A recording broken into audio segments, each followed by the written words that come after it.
Hello physios, welcome on your physio Wala. So guys, आज हम biomechanics का एक नया वीडियो लेकर आए हैं जो कि होने वाला हमारा इंट्रोडक्शन ऑफ बायोमैकेनिक्स। ठीक है, जो कि होने वाला है बीपीटी फर्स्ट ईयर के लिए। ठीक है, तो ये एक बेसिक इंट्रो होगा बायोमैकेनिक्स का। तो चलते हैं आगे, हम कंटिन्यू करते हैं। तो इसमें हम क्या क्या पढ़ने वाले हैं, ठीक है। तो कंटेंट क्या क्या होने वाला हमारा इस वीडियो में। तो सबसे पहले वेट, थोड़ा पतला कर लेते हैं। ठीक है, हाँ। तो इसमें हम कवर करने वाले इंट्रोडक्शन। ठीक है, इंट्रोडक्शन ऑफ बायोमैकेनिक्स। तो पहले हम बताएंगे मैकेनिक्स क्या होता है, फिर हम बताएंगे बायोमैकेनिक्स क्या होता है। इसी के बाद बायोमैकेनिक्स के अंदर हम दो चीजें पढ़ते हैं, एक होता है हमारा काइनेमेटिक्स, ठीक है, और दूसरा होता है हमारा काइनेटिक्स। ओके, तो पहले हम बताएंगे काइनेमेटिक्स क्या होता है, फिर हम बताएंगे काइनेटिक्स क्या होता है। और इसी के साथ जो काइनेटिक्स होता है इसके अंदर आती है काफी सारी चीजें, जैसे होता है इसके वेरिएबल्स बोलते हैं जिन्हें वेरिएबल्स ऑफ काइनेमेटिक्स, जिसमें पहला आएगा टाइप्स ऑफ डिस्प्लेसमेंट, सेकंड होता है लोकेशन ऑफ डिस्प्लेसमेंट। लोकेशन के अंदर हम बताएंगे जो डिस्प्लेसमेंट हो रहा है वो बेसिकली दो चीजों में होता है, ठीक है। एक होता है कार्डिनल एक्सिस, दूसरा होता है कार्डिनल प्लेन्स। तो हम इन्हीं दोनों चीजों को यहाँ पर डिस्क्राइब करेंगे। नेक्स्ट आएगा हमारा डायरेक्शन ऑफ डिस्प्लेसमेंट। नेक्स्ट आएगा उसके बाद डिस्प्लेसमेंट का मैग्नीट्यूड क्या होगा, और लास्ट वन जो होगा हमारा rate of change of displacement. ठीक है, तो चलते हैं नेक्स्ट स्लाइड की ओर। तो इसमें आता है हमारा इंट्रोडक्शन ऑफ बायोमैकेनिक्स। ठीक है, तो बदो बदी, ओके, थोड़ा सा, हाँ। अब तो मैकेनिक्स क्या होता है। मैकेनिक्स जो होता है ये होती है ब्रांच ऑफ साइंस। ठीक है, हमारे पास क्या होता है कि हमारे पास साइंस है, ठीक है। साइंस की ब्रांच मैकेनिक्स, मैकेनिक्स की ब्रांच होती है बायोमैकेनिक्स। ठीक है, क्या होता है साइंस, साइंस की ब्रांच मैकेनिक्स, मैकेनिक्स की ब्रांच बायोमैकेनिक्स। क्लियर।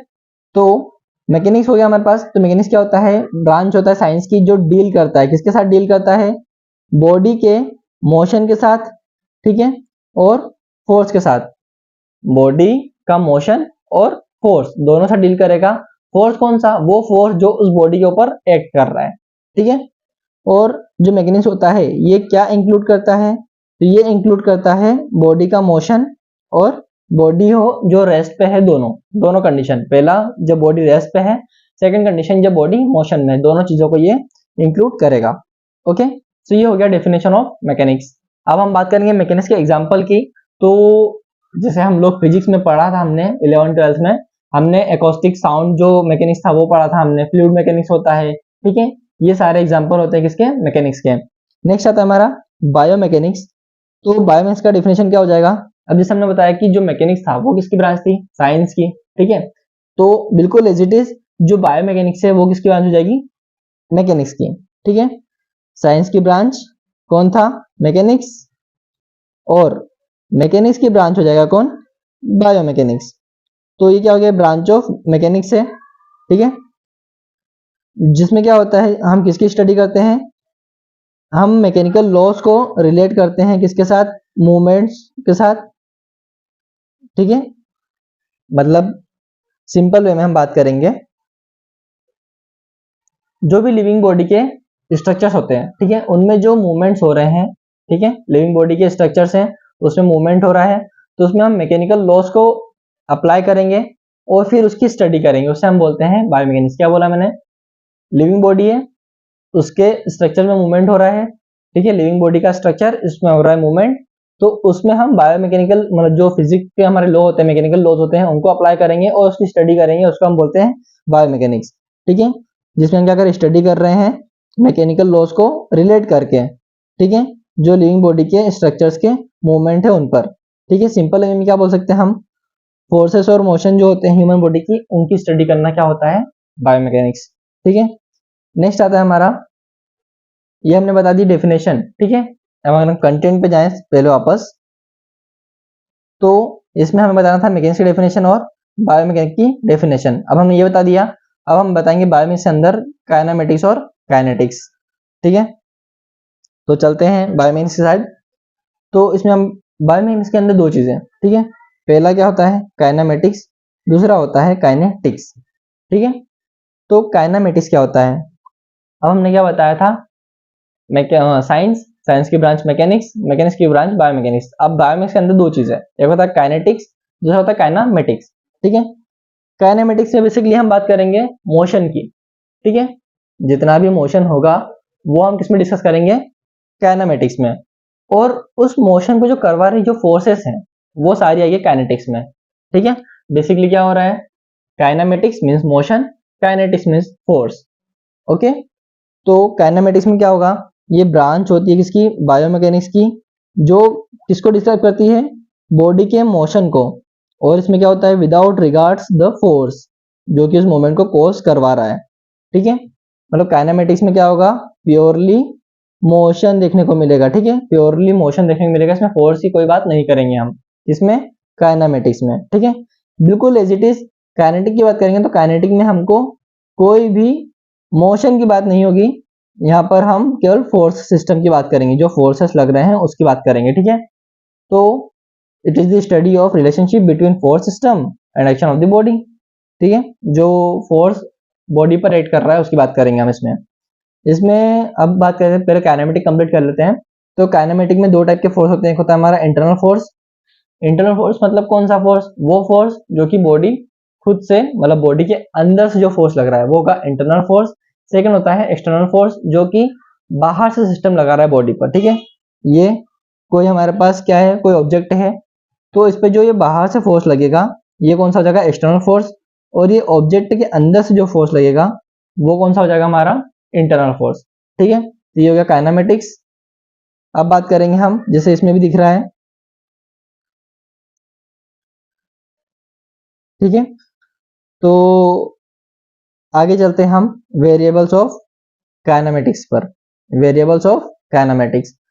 तो इसमें हम जैसे बताया कि सबसे पहले हम बताएंगे क्या, टाइप्स ऑफ डिस्प्लेसमेंट बताएंगे पहले, फिर हम क्या बताएंगे, लोकेशन बताएंगे, फिर हम डायरेक्शन बताएंगे, फिर मैग्नीट्यूड बताएंगे, फिर rate of change of velocity बताएंगे। 5 वेरिएबल होते हैं इसके, ठीक है।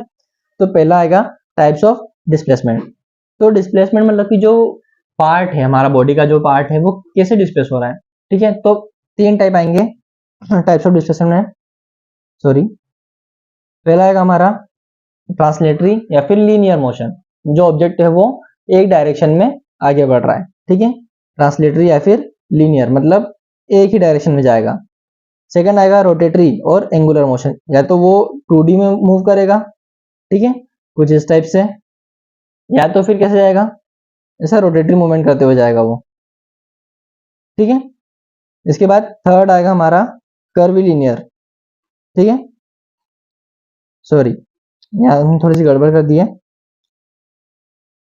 जो ये था हमारा, ये रोटेटरी मूवमेंट करते हुए जाएगा ऑब्जेक्ट, ठीक है, कुछ इस टाइप से, और कर्वीलिनियर में कर्व पाथ बनाते हुए जाएगा, ठीक है। तो ये हो गया टाइप्स ऑफ डिस्प्लेसमेंट। कितने टाइप के, 3 टाइप के। कौन कौन से, एक होगा हमारा ट्रांसलेटरी मतलब लीनियर, मतलब एक डायरेक्शन में जाएगा। सेकंड होगा हमारा रोटेटरी, इसमें क्या होगा, जो पार्टिकल या जो पार्ट है हमारा वो ऐसा रोटेटरी मूवमेंट करते हुए जाएगा, जैसे बॉल घूमते हुए जाएगी, ठीक है, ऐसे गोल गोल घूमते हुए जाएगी। थर्ड होगा हमारा कर्वीलिनियर पाथ, जिसमें कर्व बनाते हुए जाएगा पार्ट, ठीक है। तो ये हो गया, स्क्रीनशॉट ले लेना नोट्स के लिए अगर तुमको लग रहा हो तो, ठीक है। आगे चलते हैं, नेक्स्ट आएगा लोकेशन ऑफ डिस्प्लेसमेंट। इसको क्या हो गया, हाँ, लोकेशन ऑफ डिस्प्लेसमेंट। अब लोकेशन ऑफ डिस्प्लेसमेंट क्या हो जाएगा भैया, तो जो लोकेशन है उसको हम कैसे डिस्क्राइब करेंगे, हमने इंट्रोडक्शन में ही बताया था कि लोकेशन को हम 2 टाइप से डिस्क्राइब करेंगे। पहला होगा हमारा कार्डिनल प्लेन्स, सेकंड होगा हमारा कार्डिनल एक्सिस, ठीक है। और जो मोशन है वो एक्सिस के अराउंड ही मूव करेगा, मतलब मोशन जो होगा हमारा वो एक्सिस के अराउंड ही हमको देखने को मिलेगा, ठीक है। तो अब जो हमारा हमने बताया अभी 2 चीजें डिस्कस करेंगे, कार्डिनल प्लेन्स और एक्सिस। तो पहले हम बात करेंगे कार्डिनल एक्सिस की। एक्सिस क्या होते हैं, एक इमेजिनरी लाइन होती है जो कि 90 डिग्री के एंगल पर प्रेजेंट होती है, किसके परपेंडिकुलर या किसके 90 डिग्री के एंगल पर, जो प्लेन होता है हमारा, ठीक है, कार्डिनल प्लेन से उससे परपेंडिकुलर प्रेजेंट होगा कौन, हमारा एक्सिस, ठीक है। जैसे अगर हम बात करें तो ये हमारा कार्डिनल प्लेन है और इसके परपेंडिकुलर प्रेजेंट होगा कौन, कार्डिनल एक्सिस। ये जो एंगल बन रहा है यहाँ पर ये बनेगा 90 डिग्री, ठीक है। तो एक्सिस जो होते हैं हमारे, ये 3 एक्सिस हमारे पास प्रेजेंट होते हैं। एक होता है हमारा सजेटल एक्सिस, ठीक है, जिसको हम जेड एक्सिस कहते हैं। सेकंड होता है हमारा फ्रंटल एक्सिस, जिसको हम एक्स एक्सिस बोलते हैं। थर्ड होता है हमारा वर्टिकल एक्सिस, जिसको हम वाई एक्सिस बोलते हैं। एक्स और वाई तो पहले से पढ़ा है ना, एक्स एक्सिस जो हॉरिजॉन्टल होता है, वाई एक्सिस जो वर्टिकल होता है, जेड एक्सिस जो बाहर की साइड आता है, ठीक है। तो आगे हम देखते हैं डायग्राम में। इसमें दिखाया है कि जो हमारा फ्रंटल एक्सिस है, जिसको हम एक्स एक्सिस बोलते हैं, ठीक है, वो साइड टू साइड जाता है, ठीक है, ऐसा वेव निकाल के आएगा, ठीक है, side to side x axis या फिर फ्रंटल एक्सिस। सेकंड होता है हमारा सजाइटल एक्सिस, जो एंटीरियर टू पोस्टीरियर, फिर पोस्टीरियर टू एंटीरियर जाएगा। थर्ड होता है हमारा वर्टिकल एक्सिस, जो कि अपवर्ड टू डाउनवर्ड डायरेक्शन में होगा, ठीक है। और प्लेन आगे बात करते हैं। प्लेन्स, कार्डिनल प्लेन्स, तो ये क्या होता है, इमेजिनरी फ्लैट सरफेस होती है जो कि हमारी पूरी बॉडी के थ्रू रन करती है, ठीक है। प्लेन्स क्या होते हैं, इमेजिनरी फ्लैट सरफेस होती है जो हमारी ओवरऑल बॉडी के थ्रू रन करता है। ये भी 3 प्लेन होते हैं हमारे पास, जैसे हमारे पास एक्सिस थे, बस एक्सिस को हटा के प्लेन लगाना है। तो पहला था हमारे पास मतलब कार्डिनल प्लेन्स है। कार्डिनल प्लेन्स के अंदर आते हैं हमारे पास जो हमने भी एक्सिस पढ़े थे, सजाइटल एक्सिस वैसे सजाइटल प्लेन। सेकंड था फ्रंटल एक्सिस वैसे फ्रंटल प्लेन। थर्ड हो जाएगा हमारा ट्रांसवर्स प्लेन, ठीक है। 3 प्लेन होते हैं हमारे पास सब कार्डिनल प्लेन्स के अंदर। इसके अलावा 2 प्लेन और होते हैं, एक होता है पैरेलल प्लेन, दूसरा होता है डायगोनल प्लेन। मतलब mainly 3 plane, cardinal plane, parallel plane और डायगोनल प्लेन, ठीक है। और कार्डिनल प्लेन के अंदर 3 चीजें आती है, सजाइटल प्लेन, फ्रंटल प्लेन और ट्रांसवर्स प्लेन। आगे चलते हैं। अब इनके अलावा कुछ और हमारे पास प्लेन्स होते हैं। पहला आता है मीडियन प्लेन। मीडियन प्लेन देख के क्या समझ आ रहा है, मीडियन प्लेन जो बॉडी के बिल्कुल मिडिल में होगा, ठीक है, सेंटर में। एनाटॉमी पढ़ोगे तो उसमें देखना मीडियन प्लेन होता है जो बॉडी को इक्वल टू हाफ पार्ट्स में डिवाइड करता है, ओके, उसे कहते हैं हम मीडियन प्लेन। सेकंड आता है सजाइटल प्लेन। हमने जैसे बताया था कि एंटीरियर टू पोस्टीरियर होता है सजाइटल एक्सिस, ठीक है। तो वैसे ही जो बॉडी को जो बॉडी को 2 हाफ पार्ट्स में डिवाइड करेगा वो होगा सजाइटल प्लेन। ये देखने में बिल्कुल मीडियन प्लेन जैसा ही लगेगा, बट मीडियन प्लेन क्या होता है, बिल्कुल सेंटर में होगा, वो इक्वल टू हाफ में डिवाइड करेगा, और सजाइटल प्लेन का ऐसा नहीं होता है, ठीक है। नेक्स्ट आता है, ये कौन सा प्लेन है बताओ, इसे हम बोलते हैं कोरोनल प्लेन या फिर फ्रंटल प्लेन। कोरोनल प्लेन मतलब जो बॉडी को यहां से डिवाइड करेगा, ठीक है, एंटीरियर और पोस्टीरियर पार्ट में डिवाइड करेगा, वो होगा हमारा कोरोनल प्लेन, या फिर इसे हम फ्रंटल प्लेन भी बोलेंगे, जो बॉडी को फ्रंट और बैक में डिवाइड कर देगा सेंटर से, ठीक है, यहाँ से बॉडी को फ्रंट और बैक में डिवाइड करेगा, उसको हम बोलेंगे फ्रंटल प्लेन या फिर कोरोनल प्लेन।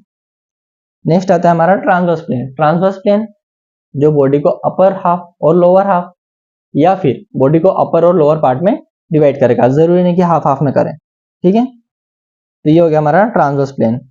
इसके बाद एक बच गया हमारा, ये होता है ओब्लिक प्लेन, ठीक है, देख के समझ में आ ही रहा होगा, जो ओब्लिकली कट करेगा, ठीक है, वो हो जाएगा हमारा ओब्लिक प्लेन। सो ये हो गया हमारे लोकेशन ऑफ डिस्प्लेसमेंट। नेक्स्ट आता है हमारा डायरेक्शन ऑफ डिस्प्लेसमेंट। अभी हम डायरेक्शन कैसे बताएंगे, डायरेक्शन के लिए ज्यादा कुछ हमको करना नहीं है, डायरेक्शन को सिर्फ 2 चीजों डिफाइन कर देंगे। पहला होगा क्लॉकवाइज डायरेक्शन, दूसरा होगा एंटी क्लॉकवाइज।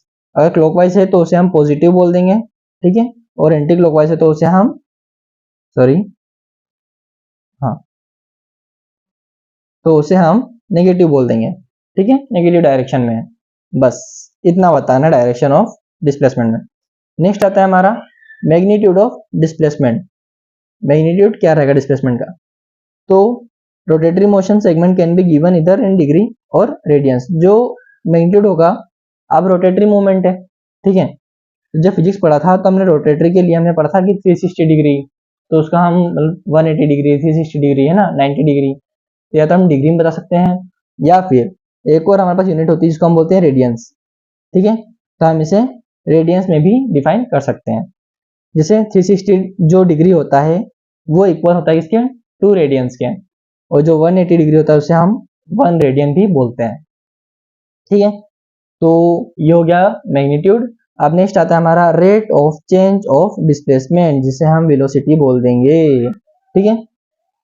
तो डिस्प्लेस पर यूनिट टाइम, ठीक है, जो कोई ऑब्जेक्ट है वो पर यूनिट टाइम में कितना डिस्प्लेस हो रहा है, उसमें सिर्फ डायरेक्शन है, ठीक है, तो उसे हम स्पीड कह देंगे, ठीक है। फिर सेम चीज में क्या हो जाएगा हमारे पास, अभी क्या होगा, पर यूनिट टाइम में कोई ऑब्जेक्ट कितना डिस्प्लेस हो रहा है, लेकिन उसमें डायरेक्शन नहीं है, तो उसे हम बोल देंगे स्पीड। डायरेक्शन नहीं है तो स्पीड हो जाएगा, बट अगर वहीं पर डायरेक्शन आ जाएगी तो उसे हम बोलेंगे वेलोसिटी। ठीक है, और वेलोसिटी में पर यूनिट टाइम में कितना चेंज हो रहा है उसे हम बोल देंगे एक्सीलरेशन। ठीक है, या एक्सीलरेशन। ठीक है, त्वरण हिंदी में बोलते हैं। सो यहाँ पर हमारा ये टॉपिक कंप्लीट होता है। इंट्रोडक्शन ऑफ बायोमैकेनिक्स में इतना ही था। नेक्स्ट मिलते हैं हम, जो भी हमारा टॉपिक हो, ग्रेविटी, इक्विलिब्रियम, बहुत सारी चीजें हैं, तो नेक्स्ट टॉपिक में मिलते हैं नेक्स्ट वीडियो में। ओके, तब तक के लिए बाय बाय।